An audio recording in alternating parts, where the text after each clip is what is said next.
Opposition versus pouvoir, avoir la balance du pouvoir, pourquoi conquérir l'opinion internationale quand on refuse de se parler? Pas un seul pays au monde, quel que soit son système politique, n'a réussi à se moderniser avec une politique de porte fermée, disait Deng Xiaoping en 1982.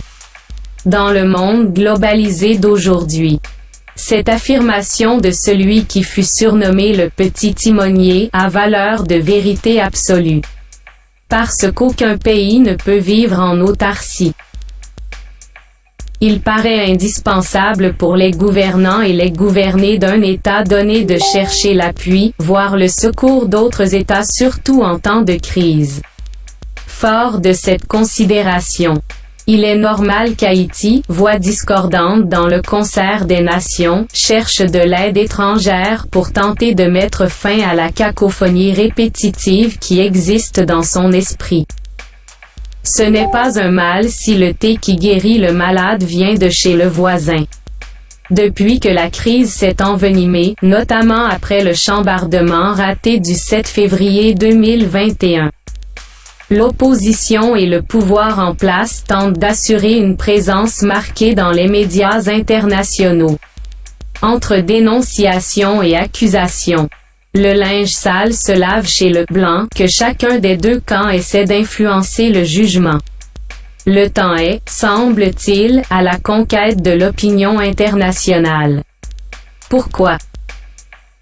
La question demeure pendante. Mais si l'on devrait tenter une réponse, on dirait que les opposants, après usage de toutes les armes de destruction massive, mais inefficaces pour provoquer la chute du pouvoir, cherchent à entrer dans les bonnes grâces de la communauté internationale.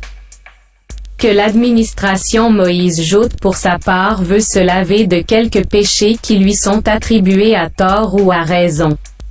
De toutes les façons, se tourner vers l'étranger pour tenter de résoudre certains problèmes internes de quelque nature que ce soit ne constitue ni un manque de leadership ni ne consacre une perte de souveraineté. Mais quand ce geste se révèle uniquement d'une valeur polémique, voire sophistique, comme il semble être le cas aujourd'hui, il y a lieu de douter de ses bienfaits. Le temps des mea culpa. Après le périple médiatique international, utile, mais à l'évidence non essentiel, l'opposition et le pouvoir en place feraient mieux de se parler entre Haïtiens pour que soit possible la réalisation de certains projets nationaux urgents, tels le référendum constitutionnel, les élections, l'électrification du pays. L'heure de la reconnaissance patriotique des fautes, des errements, des égarements, a sonné. Même s'ils ne l'avouent pas publiquement. Les deux frères ennemis sont conscients de leurs forces et de leurs faiblesses. C'est un fait, l'opposition ne peut faire capoter le pouvoir à grands coups de manifestations de rue, de mensonges et de demi-vérités. Le pouvoir ne peut non plus exécuter facilement ses chantiers, aussi grands soient-ils, sans trouver un consensus avec ses opposants.